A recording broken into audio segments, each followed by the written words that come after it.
World War II was over when Winston Churchill approached the microphone to record what was perhaps his most memorable wartime speech.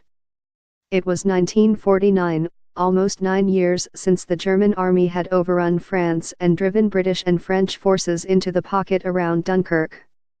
9 years since enemy aircraft had bombed and strafed the tens of thousands of Allied soldiers huddled on the beach, and fears of a Nazi invasion loomed. 9 years since Churchill had stood in the chamber of the House of Commons and vowed to fight the enemy on the beaches, in the fields and in the streets. "We shall never surrender," he had thundered. But few people had actually heard him deliver the speech. Broadcast and recording equipment was prohibited in the House of Commons at the time, June 4, 1940, according to Britain's Churchill Archives Centre. A BBC announcer read excerpts during the 9 p.m. news, but only those present that afternoon. Several hundred members of Parliament and other VIPs crammed into the chamber heard it all live.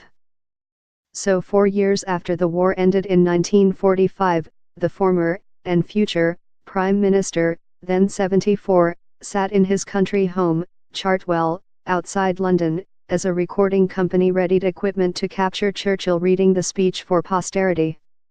But he left a lot out.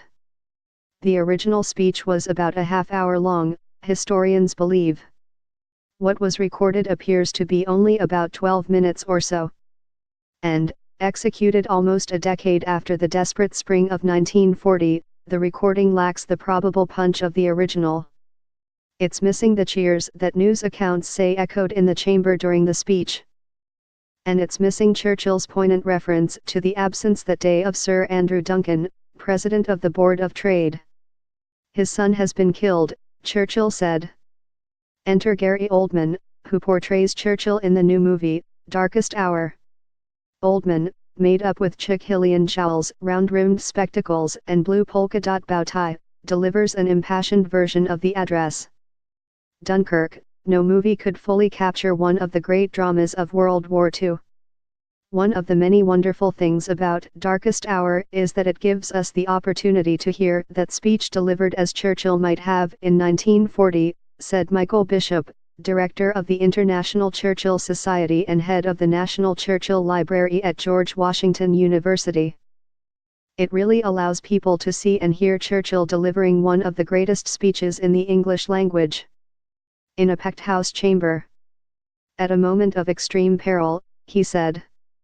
The peril would get much worse. The historic chamber where Churchill spoke was destroyed in a German bombing raid less than a year later. Much of that drama is missing from the recording, Bishop said. In 1949, Churchill was temporarily out of office, and all the cataclysmic events unfolding in 1940 were now in the past.